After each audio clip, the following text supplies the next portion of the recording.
সকলকে জয় যিশু। প্রভু যিশুর নামে আপনাদের জীবনে শান্তি বর্তুক। আজকে ডেইলি সোপের টাইটেল হল তিনি যোগ্য। বাইবেল পাঠ মথি লিখিত সুসমাচার 16 অধ্যায়ের 13 থেকে 17 পদ। পরে যিশু যখন কৈশরিয়া ফিলিপি এলাকায় গেলেন, তখন শিষ্যদের জিজ্ঞাসা করলেন, মনুষ্যপুত্র কে? এই বিষয়ে লোকে কি বলে? তারা বললেন, কেউ কেউ বলে আপনি বাপ্তিস্মদাতা যোহন, কেউ কেউ বলে এলিও, আবার কেউ কেউ বলে জিরোমীয় বা নবীদের মধ্যে একজন। তখন তিনি তাদের বললেন, কিন্তু তোমরা কি বলো, আমি কে? সিমন পিতর বললেন, আপনি সেই মসীহ, জীবন্ত ঈশ্বরের পুত্র।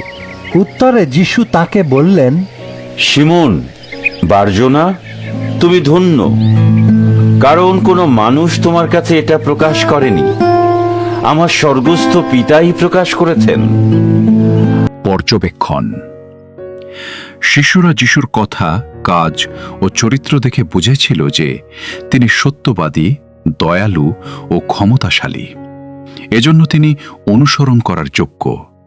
তিনি মানুষকে সুস্থ করতেন, জ্ঞান দিয়ে শিক্ষা দিতেন এবং তার জীবনে ঈশ্বরের শক্তি প্রকাশ পেত।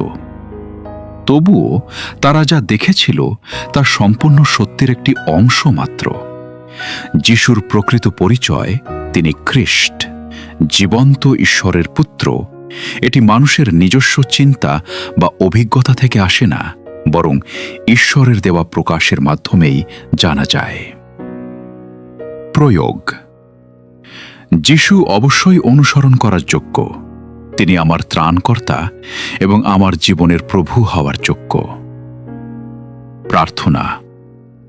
হে যিশু, আপনি পিতা ঈশ্বরের পক্ষ থেকে পৃথিবীতে এসেছিলেন আমার পাপের মূল্য পরিশোধ করতে এবং আমাকে ক্ষমা করতে।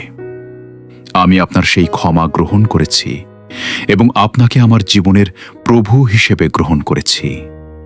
আমি প্রতিদিন আপনার সম্মান করার জন্য জীবন যাপন করতে চাই।